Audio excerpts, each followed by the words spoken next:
Lucas capítulo 15, a partir do versículo 11, de 11 até o versículo 32. É um versículo, uma passagem longa, tá bom? É um texto conhecido como a parábola do filho pródigo, e o Pedro mudou o título da ovelhinha perdida, eu quero mudar também o título aqui dessa história. Então, ao invés de ser o filho pródigo, o nosso título seria a história dos dois filhos perdidos, ok? Lá em Lucas capítulo 15, a partir do versículo 11. Será que algum voluntário poderia ler para a gente? Vou ler. Do 11 ao 32. Então, vamos lá. Jesus continuou. Um homem tinha 2 filhos. O mais novo disse ao seu pai: Pai, quero a minha parte da herança. Assim, ele repartiu sua propriedade entre eles. Não muito tempo depois, o filho mais novo reuniu tudo o que tinha e foi para uma região distante. E lá desperdiçou todos os seus bens vivendo irresponsavelmente. Depois de ter gasto tudo, houve uma grande fome em toda aquela região, e ele começou a passar necessidade. Por isso, foi empregar-se com um dos cidadãos daquela região, que o mandou para o seu campo a fim de cuidar de porcos. Ele desejava encher o estômago com as vagens de alfarrobeira que os porcos comiam, mas ninguém lhe dava nada. Caindo em si, ele disse: Quantos empregados de meu pai têm comida de sobra e eu aqui morrendo de fome? Eu me porei a caminho e voltarei para o meu pai e lhe direi: Pai, pequei contra o céu e contra ti. Não sou mais digno de ser chamado teu filho. Trata-me como um dos teus empregados. A seguir, levantou-se e foi para o seu pai. Estando ainda longe, seu pai o viu e, cheio de compaixão, correu para o seu filho e o abraçou e beijou. O filho lhe disse: Pai, pequei contra o céu e contra ti. Não sou mais digno de ser chamado teu filho. Mas o pai disse aos seus servos: Depressa, tragam a melhor roupa e vistam nele. Coloquem um anel em seu dedo e calçados em seus pés. Tragam um novilho gordo e matem-no. Vamos fazer uma festa e alegrar-nos, pois este meu filho estava morto e voltou à vida. Estava perdido e foi achado. E começaram a festejar o seu regresso. Enquanto isso, o filho mais velho estava no campo. Quando se aproximou da casa, ouviu a música e a dança. Então chamou um dos servos e perguntou-lhe o que estava acontecendo. Este lhe respondeu: Seu irmão voltou, e seu pai matou o novilho gordo, porque recebeu de volta são e salvo. O filho mais velho encheu-se de ira e não quis entrar. Então seu pai saiu e insistiu com ele. Mas ele, respondendo ao seu pai: Olha, todos esses anos tenho trabalhado como um escravo ao teu serviço e nunca desobedeci às tuas ordens. Mas tu nunca me deste nem um cabrito para eu festejar com os meus amigos. Mas quando volta para casa esse teu filho, que esbanjou os teus bens com as prostitutas, matas o novilho gordo para ele. Disse o pai: Meu filho, você está sempre comigo e tudo o que eu tenho é seu. Mas nós tínhamos que celebrar a volta deste seu irmão e alegrar-nos porque ele estava morto e voltou à vida, estava perdido e foi achado. Muito bem. É um texto longo, tá, irmãos? Perdão aí, gastamos alguns minutos lendo, mas é um texto bem conhecido. Nós certamente já ouvimos várias mensagens, histórias, mas olha só que interessante, nós conhecemos essa história como a parábola do filho pródigo. Por quê? Porque nós concentramos a atenção no filho mais novo, no filho pródigo. Então, significa pródigo. Pródigo significa aquele que esbanja, que gasta sem pensar, que gasta de uma maneira innecessária. Então, esse é o significado de pródigo. Então, nós, muitas vezes, fixamos a nossa atenção no filho mais novo, e aí, por isso, até damos até o título da história como a parábola do filho pródigo. Mas é interessante, que se a gente for olhar o texto aí, vamos ver também o começo, né, dessa história, versículo 1 e 2 do capítulo 15. Versículo 1 e 2 do capítulo 15, para a gente entender um pouco o contexto do porquê Jesus contou essa história. Aproximavam-se de Jesus todos os publicanos e pecadores para o ouvir. Versículo 1, agora versículo 2. E murmuravam os fariseus e os escribas, dizendo: este recebe pecadores e come com eles. Então, esse é um pouco do cenário aqui. Chegou esses dois grupos de pessoas, pessoas não religiosas, publicanos e pecadores, e aí um grupo de pessoas religiosas, escribas e fariseus. E Jesus se juntava com esse grupo de pecadores e publicanos, mas aí o que aconteceu? Esses escribas e fariseus, eles ficaram revoltados com Jesus. Como pode Jesus se juntar com essas pessoas? Aí então Jesus vem e conta 3 parábolas. Uma delas que nós lemos lá, que está o texto paralelo, em Mateus 18, que é a história da ovelha perdida. Então, em Lucas, de 3 a 7, Jesus conta essa parábola da ovelha perdida, e no versículo 6, ele diz o seguinte: alegrai-vos, no final do versículo 6, alegrai-vos comigo, porque já achei a minha ovelha perdida. E aí depois Jesus conta outra parábola, a parábola da dracma perdida, versículos de 8 a 10.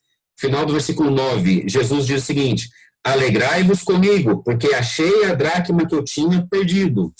E aí depois, nessa história que nós lemos, versículo 32, o final dele, o pai diz o seguinte: porque este teu irmão estava morto e reviveu, estava perdido e foi achado.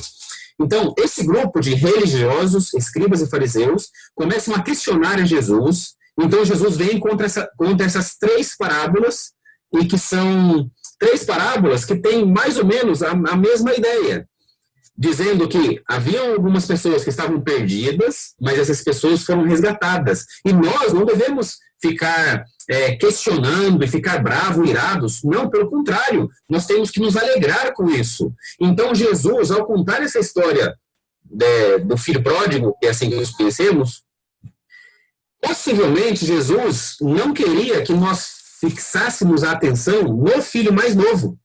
É bem provável que Jesus quisesse que nós fixássemos a nossa atenção exatamente no filho mais velho.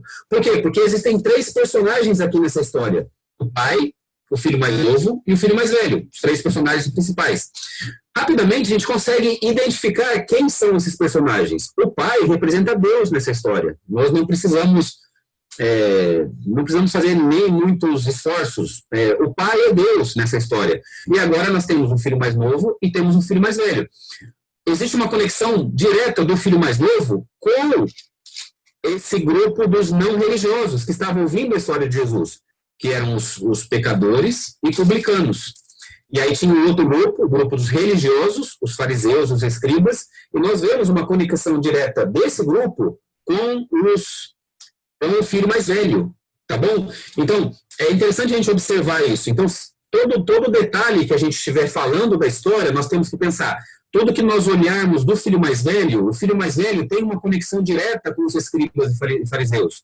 E tudo que a gente analisar do filho mais novo tem uma conexão direta com os pecadores e publicanos. E, claro, como foram os religiosos que incitaram a Jesus a contar essa história, possivelmente Jesus quisesse que nós fixássemos a atenção mais no filho mais velho e nem tanto no filho mais novo. Claro, nós aprendemos também com o filho mais novo, com a sua reação e tudo mais, mas nós não podemos deixar de lado o filho mais velho. Ok. Esse foi um texto que nós trabalhamos aqui na Igreja de Ceuta também, há 2 semanas atrás. E eu fiquei pensando, trabalhando de que maneira eu poderia resumir essa história. Eu resumi dessa maneira. E isso ajuda a gente a terminar esse estudo e sair com uma ideia clara na cabeça, né?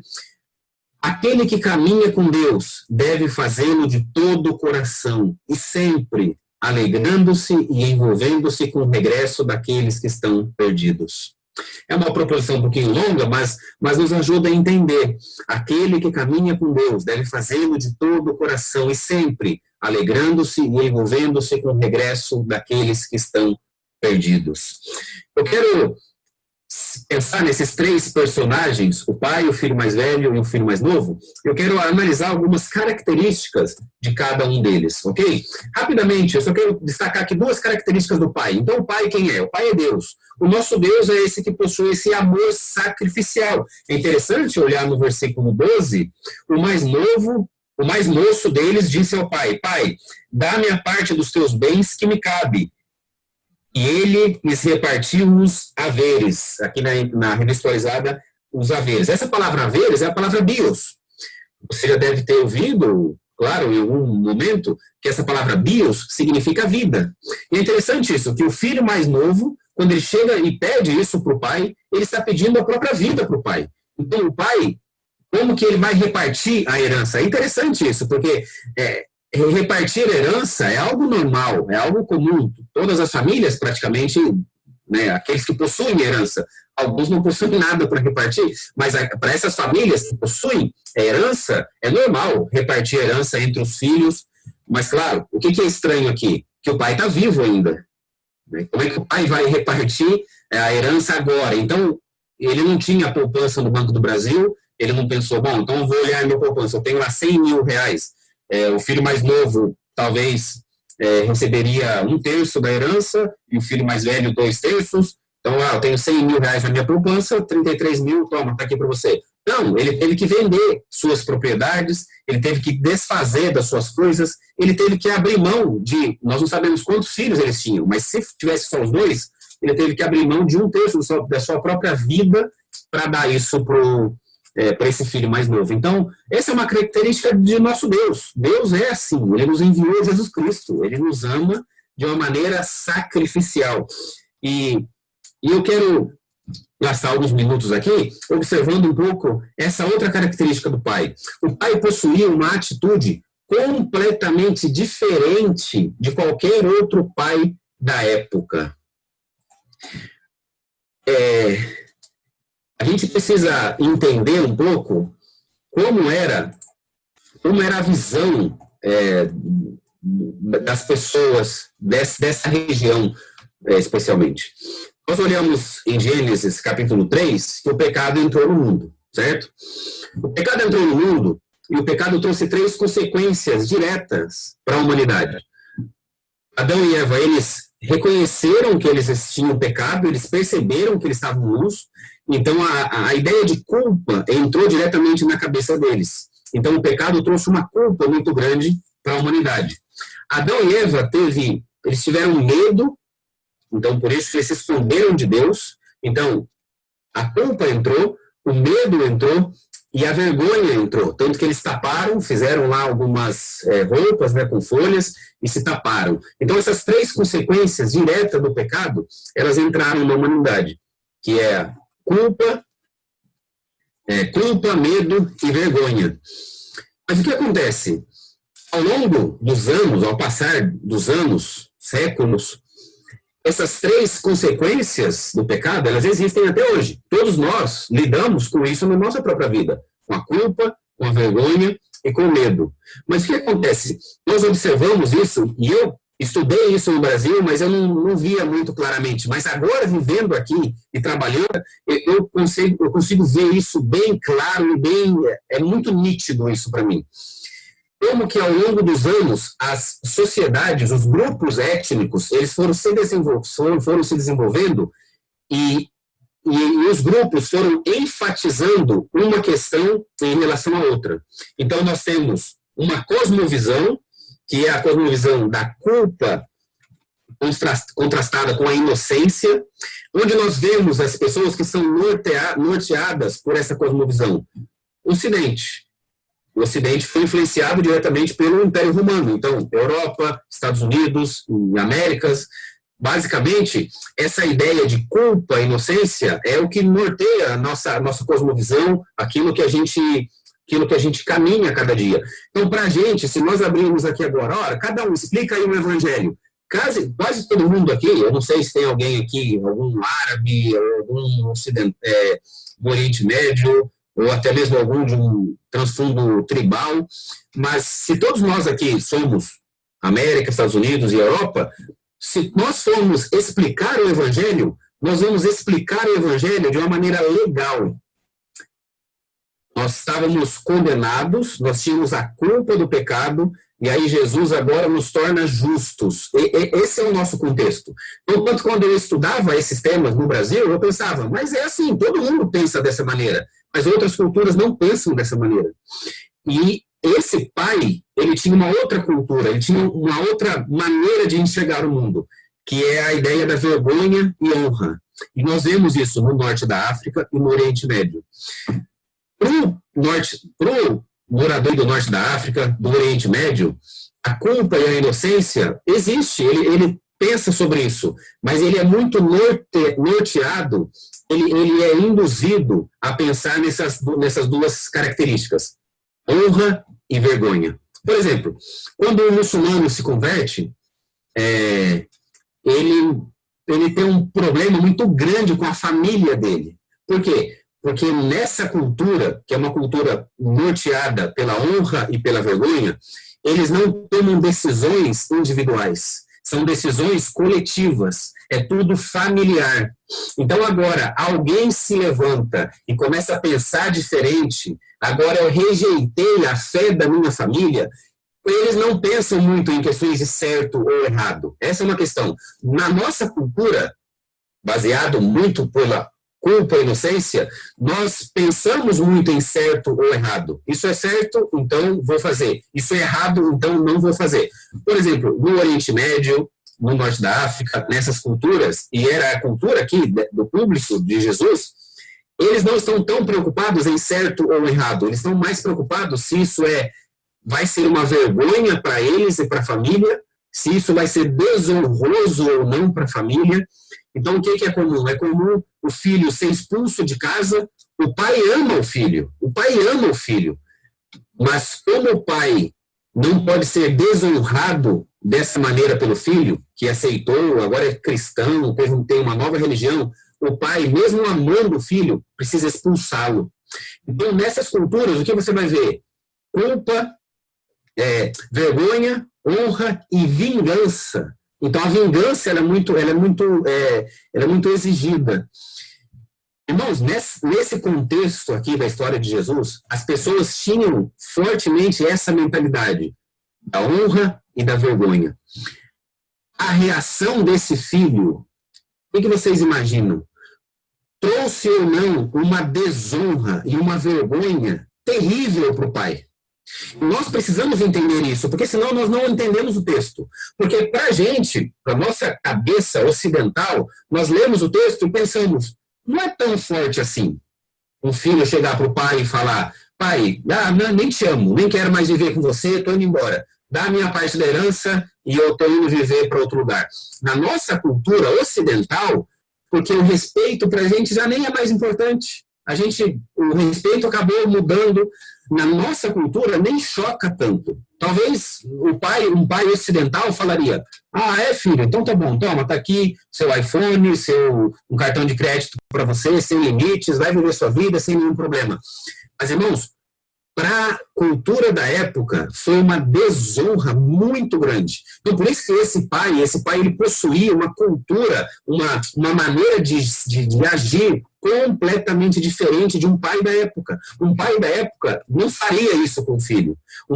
Por isso que, claro, o público ali, nós não sabemos a reação direta do público, mas o público com certeza ficou pensando, mas que pai é esse? Que foi desonrado dessa maneira pelo filho, que foi envergonhado dessa maneira pelo filho, mas entrega para ele. E mais, quando o filho volta, o que o pai faz? Sai correndo. O texto diz isso, que o pai de longe avistou o filho, saiu correndo e o abraçou. Hoje um pai faria isso na nossa cultura ocidental. Na nossa cultura ocidental, como a gente não se importa tanto com honra, com vergonha, nosso filho fez tudo de mal para a gente, e quando ele volta, a gente vai abraçando ele. Um pai aqui, no norte da África, um pai não agiria desse jeito. No Oriente Médio, um pai não agiria desse jeito. Um jovem foi expulso de casa, porque ele aceitou Jesus, e aí vieram um grupo de missionários, e esses missionários estavam conversando com esse jovem, e esse jovem muito triste, pensando, puxa vida, como é que vai ser a minha vida agora? Eu fui expulso de casa, meu pai me expulsou, o que vai ser de mim? O grupo dos missionários ocidentais identificaram um problema. Esse jovem não tem onde morar. Logo, como vamos solucionar o problema dele? Vamos arrumar uma casa para ele. Então, esses ocidentais olharam para ele e falaram, cara, mas sem problema, não precisa ficar triste. Quanto que é o aluguel de uma casa? Nós vamos pagar para você o aluguel da casa. Esse jovem olhou para os missionários e falaram, que vergonha o que vocês estão falando. Que vergonha. A questão não é me falta dinheiro. Eu consigo trabalhar, eu me viro. Eu tenho lugar para morar. Mas, para mim, o que está me doendo muito é a vergonha que eu estou causando para minha família. De que agora eu tive que ser expulso da minha casa porque eu adotei uma nova fé. Então, esse conceito da vergonha, a gente precisa pensar sobre ele. Então, por isso que eu estou gastando aqui esses minutos, porque nós precisamos pensar sobre ele para a gente entender o texto. Porque senão a gente vê o pai reagindo dessa maneira e a gente pensa, não, é assim mesmo. Não é assim. Um pai não agiria dessa maneira. Tá bom? Então são basicamente três culturas, cosmovisões que nós vemos hoje em grupos étnicos. Culpa, inocência, honra e vergonha, medo e poder, tá bom? Então, medo e poder, nós vamos ver isso onde? Grupos tribais, animistas, onde eles estão sempre preocupados em tranquilizar a Deus. Eles precisam fazer um ritual, eles precisam fazer um sacrifício, porque eles têm medo de Deus. Então, eles precisam ter o poder sobre algumas situações, sobre a chuva, sobre o clima, sobre o tempo. Então, por isso que essas três consequências do pecado, o que elas estão, todos nós lidamos com elas, tá bom? Culpa, honra, vergonha e medo. Mas nós precisamos entender isso, que cada cultura, ela é direcionada por uma situação. É interessante, quando eu estou compartilhando a palavra com eles, ensinando a Bíblia, e eu trago assim, um estudo que ele é muito ordenado, e ele é muito um aspecto legal, mostrando a justificação pela fé, eles têm dificuldade de entender. Eles não conseguem entender bem isso. Agora, quando eu conto uma história da Bíblia e mostro como uma pessoa trouxe uma vergonha muito grande. Eu me lembro que uma vez estava falando sobre a vida de Pedro e toda a reação de Pedro, como isso foi desonroso para a sociedade. Os irmãos ficaram assim, atentos, prestando atenção. Eu fiquei pensando, a melhor pregação hoje, minha aqui no Marrocos, foi essa. Mas não foi pela pregação, mas foi pela minha dinâmica, pela minha didática. Eu consegui pegar esse aspecto da vergonha, da honra, e eles conseguiram absorver de uma maneira bem, bem interessante. Então, esse pai ele tem uma característica completamente diferente. O que o pai fez é completamente diferente do que um pai da época faria. Ele não repartiria seus bens, ele talvez falaria para o filho, você está me desonrando dessa maneira, então agora fora de casa e sem nenhum tostão. Mas esse pai aqui representa Deus nessa história, e Deus é diferente, irmãos. Nosso Deus é diferente. Louvado seja o nosso Pai por isso, porque Ele é diferente. E é por isso, pregar o Evangelho, nesse sentido, se torna muito fácil, porque nós apresentamos as características de Deus. Quando nós falamos quem é Deus para um muçulmano, até mesmo para um espanhol, eles ficam sem entender, eles ficam pensando, mas eles ficam desconfiados. Nosso Deus é assim, nosso Deus ele age de uma maneira diferente. Então, só para a gente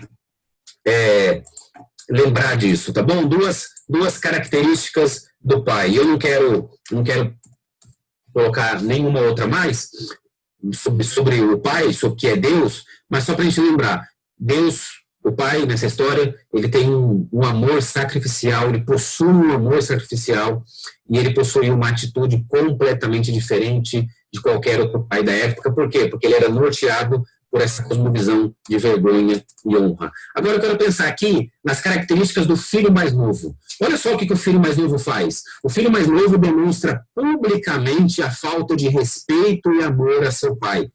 Repito, na nossa cultura, aí no Brasil, isso não é tão relevante. Mas esse filho sabia disso.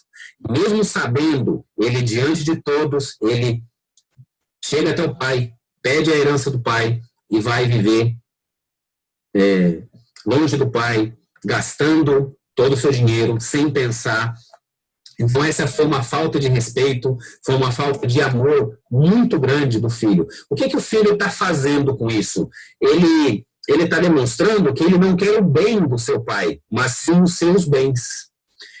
Esse filho deixa bem claro que para ele o mais importante não é nem tanto estar com o pai, não é a presença do pai, mas é aquilo que o pai dele pode dar. E, irmãos, vamos pensar para a nossa vida. Todos nós podemos correr esse risco aqui. Todos nós podemos correr esse risco de buscar a Deus, não por aquilo que Deus é, mas pensando naquilo que Deus pode nos dar. E nós não podemos cair nessa tentação e cair nesse erro. Uma outra característica do filho mais novo é que ele percebe que a vida longe de seu pai não vale a pena. O que aconteceu com ele? Ele chegou no fundo do poço. Versículo 14. Depois de ter consumido tudo, sobreveio àquele país uma grande fome, e ele começou a passar necessidade. Então ele se foi e se agregou a um dos cidadãos daquela terra, e este o mandou para os seus campos a guardar porcos. Vamos pensar também na cultura. O que seria o fundo do poço para um judeu? Cuidar de porcos. O que seria o fundo do poço para um judeu? Ele querer se alimentar da comida dos porcos. Então, esse filho mais novo, que quis viver longe do pai, ele chegou à conclusão e ele caiu em si. Versículo 17. Então, caindo em si, disse: quantos trabalhadores de meu pai têm pão com fartura, e eu aqui morro de fome. A última característica aqui do filho mais novo é que ele se lembra da misericórdia do seu pai. Ele sabia, o meu pai ele age totalmente diferente de qualquer pai aqui da minha região, mas o meu pai é diferente. Eu vou voltar para ele. Eu vou voltar para ele, porque ele vai me receber. E também a ideia aqui dos trabalhadores, o pai, o dono da casa, ele possuía alguns servos que viviam com ele na casa, mas esses trabalhadores aqui possivelmente seriam trabalhadores de fora. São pessoas que não vivem na casa do pai, que vivem no povoado, na cidade, mas que vêm e trabalham com o pai e trabalham com ele. Então, esse filho teve um entendimento: olha, eu não sou digno de ser chamado mais filho, eu não sou digno nem mesmo de ser considerado um servo para morar ali na casa do meu pai, mas talvez um trabalhador, alguém de fora que vai vir, vai trabalhar, vai ter seu alimento, vai ter o que comer.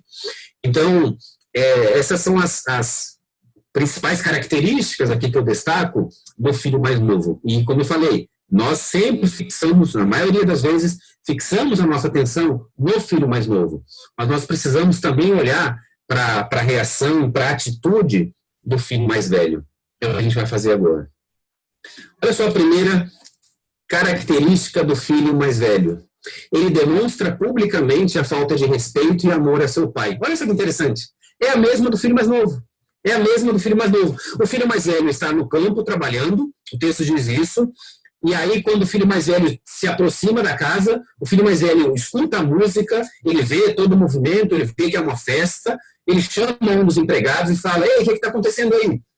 Aí o empregado diz: o seu irmão que estava perdido voltou, e o seu pai mandou preparar para ele um novilho cevado. É interessante que o peso de fazer uma festa com um novilho cevado, né? Hoje, por mais que a situação esteja difícil, né, crise econômica, a gente tem acesso a um pouco de carne, a um pouco de um alimento diferente, um alimento mais gostoso, por mais que seja difícil. Por exemplo, nossa história aqui, há 2 semanas atrás, a Thaís falou, brincando assim, né, falou: Alex, eu estou cansado já de comer carne moída, frango e ovo. E aí a gente brincando, vamos ver, se Deus quiser, a gente vai poder comprar algo diferente de carne moída, frango e ovo. Mas a gente entende que carne moída, frango e ovo, por mais que chega uma hora e enjoa, mas, irmãos, é delicioso, é algo bom. Mas, para a época, eles não tinham acesso a uma carne diferente, a uma comida assim mais saborosa. O pai prepara roupa, prepara o anel, prepara sandálias, mas, em resumo, quando o filho pergunta para o empregado: o que está acontecendo aí? Em resumo, o que o empregado fala? Seu pai mandou fazer um churrasco de picanha. Esse é o resumo das coisas boas que o pai está fazendo para receber o filho. E aí depois, quando o filho vai questionar com o pai, o filho mais velho também fala isso. Olha, para mim você nunca fez nada, mas aí vem esse seu agora e você prepara um churrasco com picanha. Você mata para ele o novilho cevado, o novilho gordo. O que o filho está fazendo aqui, esse filho mais velho? Ele recebe essa notícia, ele não entra na casa, ele fica fora da casa, ele dá um piti, ele começa a dar um chilique ali, e ele diz, não vou entrar. O que ele está fazendo com isso? Ele está demonstrando publicamente a falta de respeito e a falta de amor a seu pai. A mesma atitude que o irmão mais novo teve, agora o irmão mais velho está tendo. Por quê? Porque ele não está confiando na soberania do seu pai. Ele não está confiando que o seu pai sabe o que é melhor para ele. Ele não está amando o seu irmão. E ele está demonstrando assim uma falta de respeito. Na nossa cultura, repito, na nossa cultura, seria normal. A gente olha para esse texto e pensa, normal. Está tendo uma festa, o filho mais velho não quis, o pai teve que sair da festa, ir lá e tentar negociar com ele. Não, filho, por favor, vem, participa. Na nossa cultura, a gente pensa, normal. Mas, irmãos, não era normal para a época. Um pai sair da festa e ir até onde o filho estava, recebendo, assim, a rejeição pública do filho, é algo muito forte. Então, esse filho mais velho, que aparentemente sempre esteve com o pai, que aparentemente obedecia seu pai, na verdade, ele está demonstrando agora a falta de respeito e falta de amor a seu pai. E ele está dizendo também, ele está demonstrando que ele não quer o bem de seu pai, mas sim os seus bens. Ele está dizendo também, versículo 29, mas ele respondeu a seu pai, há tantos anos que te sirvo sem jamais transgredir uma ordem tua, e nunca me deste um cabrito sequer para alegrar-me com os meus amigos. O filho mais velho aqui está demonstrando que o coração dele está demonstrando que ele não está preocupado com o bem do seu pai, mas ele também está preocupado com aquilo que o seu pai pode dar para ele. Ele está preocupado com aquilo que ele tem, né, do seu pai. Nós não sabemos aqui, o texto não diz se o filho mais velho começou a fazer contas. Por quê? Porque imaginamos que sejam só 2 filhos, então o filho mais novo, 1/3 da herança, o filho mais velho, 2/3 da herança. Só que 1/3 da herança já foi embora. O filho mais novo gastou sem pensar absolutamente. Então agora ele voltou. O filho voltando e o filho mais novo sendo aceito como filho, automaticamente ele tem direito à herança de novo. Tem direito a mais 1/3 da herança, mas agora só sobrou 2/3. Então agora esses 2/3 vão ser divididos novamente.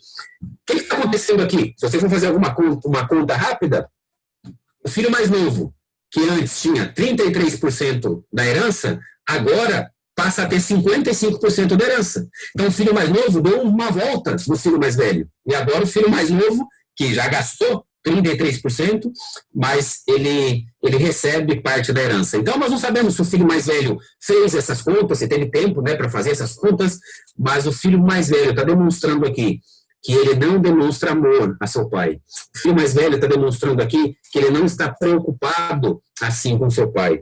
É interessante que no versículo 29, mas ele respondeu a seu pai, há tantos anos que te sirvo. Aqui na revista atualizada não aparece um verbo que na NVI, quando Marcos leu, aparece, que é o verbo olha, veja. Alguns comentaristas dizem que na resposta do filho com esse verbo, é um imperativo, ido, com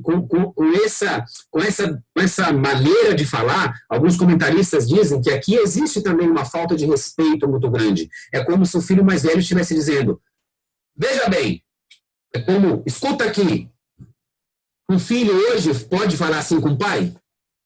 Fala, infelizmente fala, essa é a nossa realidade, mas deve falar assim com o pai? Não deve. Aqui tem uma falta de respeito muito grande, mas aí é contrastada com o versículo 31, e o pai diz, meu filho. Então, o filho mais velho chega para o pai e fala, ei, escuta aqui, mas aí o pai diz, meu filho. Então, nós vemos esse contraste da falta de respeito do filho mais velho, mas também com esse carinho, uma maneira diferente do pai agir. O que nós percebemos aqui? Que o filho mais velho, ele percebeu que a vida perto do pai não valeu a pena. O filho mais novo se afasta do pai e se dá conta de que a vida longe do pai não valeu a pena. Mas esse filho agora percebeu. E ele diz, no versículo 29, ele diz, olha, eu fiquei servindo aqui como um escravo. Eu fiquei durante anos te servindo aqui, não como um filho, ele está demonstrando isso, não como um filho que ama, que se importa, mas eu estou servindo como um escravo. O que ele está percebendo aqui, irmãos? Ele está percebendo que a vida próxima do pai não vale. Irmãos, isso é verdade, não vale a pena. Viver próximo de Deus, mas sem estar com o coração em Deus, não vale a pena, porque dá no mesmo estar longe ou estar próximo. Por isso que a mensagem central, por isso que o resumo é, aquele que caminha com Deus deve fazê-lo de todo o coração. Essa deve ser a nossa vida. Devemos servir ao Senhor de todo o coração. O que nós vemos aqui? Jesus está redefinindo o pecado. Porque lembra do público, os fariseus, os escribas. Eles pensavam que eles eram santos, eles pensavam que eles eram os religiosos, os obedientes, mas aí Jesus está dizendo para eles, olha, vocês são como esse filho mais velho, que está próximo de Deus, mas na verdade o coração está longe. Este povo me honra com os lábios, mas o seu coração está longe de mim. Irmãos, Deus nos chama para estarmos próximos dele. Deus nos chama para servir a ele de todo o nosso coração. Então, esse público, os escribas, os fariseus, ao invés deles ficarem questionando a Jesus, eles deveriam se alegrar com Jesus. Por isso que aquele que caminha com Deus deve fazê-lo de todo o coração e sempre alegrando-se e se envolvendo com o regresso daqueles que estavam perdidos. Como deveria ser a reação do filho mais velho aqui? A reação do filho mais velho deveria ser, ao ouvir a música, ao ouvir a história, ele deveria correr, ele deveria abraçar o seu irmão, ele deveria receber o seu irmão, ele deveria fazer o que o pai falou. Devemos nos alegrar, porque esse meu filho estava morto, esse meu filho estava perdido, mas ele foi achado. Nós não sabemos como termina a história. Jesus não terminou a história aqui. Nós não sabemos se o filho mais velho voltou, entrou na casa, ou se saiu de vez, ficou rebelde de vez. Mas uma coisa que é certa, Jesus queria mostrar para aqueles que eram os religiosos da época, que eles deveriam se alegrar, eles deveriam se envolver com o regresso daqueles que estavam perdidos.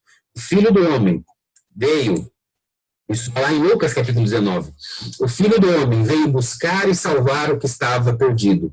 E todos nós precisamos, primeiro, servir ao Senhor de todo o coração e também nos alegrar, também nos envolver com o regresso daqueles que estavam perdidos. Eu quero terminar agora orando, e aí depois eu abro para, se alguém quiser fazer alguma pergunta do ministério, ou algum comentário sobre a própria passagem. Mas eu quero terminar esse tempo agora orando, e eu acho que todos nós precisamos fazer uma análise. Como tem sido a minha atitude? Porque nós temos essa característica de mudar muito a nossa atitude. Nós somos, nós variamos muito o nosso comportamento, a nossa maneira de ser. Então, se por acaso você tem estado perto do Senhor, mas não de todo o coração, talvez esse seja o momento para você dizer ao Senhor, Senhor, eu quero te servir de todo o coração, porque de verdade não vale a pena. Mais cedo ou mais tarde você vai chegar à conclusão de que estar próximo do Senhor, mas não de todo o coração, não vai valer a pena. Longe do Senhor, não vai valer a pena. A vida só tem sentido quando nós estamos juntos do nosso Deus. A vida só tem sentido quando de verdade nós nos abraçamos a essa graça maravilhosa de um Pai que age completamente diferente de todos, completamente diferente. Não importa o quão longe nós estivermos, não importa o quão longe nós estamos, e também não importa o quão perto nós estamos. O que é necessário é que seja de todo o coração.